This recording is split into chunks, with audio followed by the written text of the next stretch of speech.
Greatly indebted to you, ma'am, for a most memorable evening. We won't soon forget it. Thank you, Mr. Cartwright.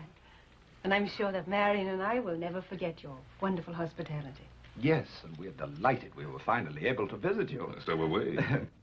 Though I told Beatrice about that time we spent together years ago in Louisiana. Ben, remember that Cajun fellow? Trapper, wasn't he? Etienne. Had the longest trap line in the territory. Of course, it belonged to 6 other men.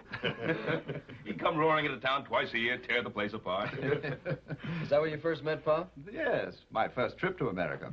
Always like to hear Paul get wound up. He don't do it often. Most men love to reminisce.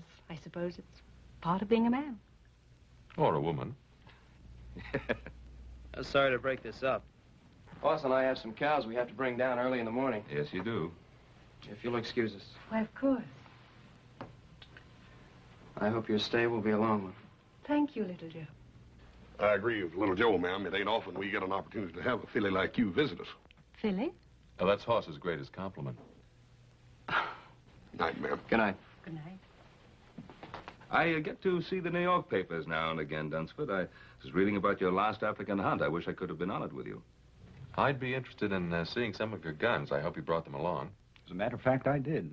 But I don't intend to do any hunting. Well, we don't have any tigers or elephants out this way, but I think we could rustle up some game worthy of our guest. Don't you think so, Adam? We might find a pretty good mountain lion or two. Mountain lion? I wonder, are they as interesting as tiger? I really don't intend to do any hunting on this trip. Oh, why not, Marion? These American lion might prove to be very exciting. And after all, you are supposed to be the finest shot in all England. Well, if you men are going to reminisce about your hunting exploits, I'm going to get a breath of air. Will you join me, Adam? If you like.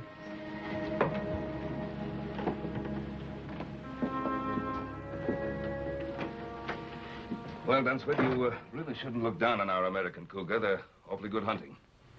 Well, I don't know very much about your American lion. Or cougar, as you call them. Oh, dangerous, mighty dangerous if they're wounded and cornered. Another brandy? Yes, thanks. The stars are bright tonight. Are they so different from what you're accustomed to seeing in England? No. I suppose I just imagine they're a little brighter. Why? I think in a strange place, everything seems kind of new. My husband and I have traveled all over the world. We've seen many strange places and many strange people. And nothing is ever new or entirely different. Oh, no, I can't go along with that, ma'am. Ma'am, don't call me that. Makes me feel old. Call me Beatrice. All right. I'll admit I like that much better. But I can't agree with your premise that nothing changes. Can't you? My husband never does. Well, perhaps he shouldn't. From what my father says, he's very fond of him. Your father isn't married to my husband. I am. Look what happened this morning. My husband is always the perfect gentleman. He allows even a ruffian like that to take advantage of him. Oh, you mean that little set-to with Belcher? Well, we don't know what might have happened. I just jumped in before the dust settled, that's all. I know my husband. But it's a strange town. Your husband wasn't even carrying a gun. He wouldn't have used it. How do you know? Oh, don't let's talk about it. It's much, much too beautiful a night.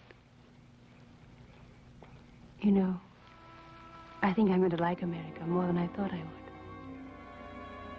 Thank you for being so kind to me this morning.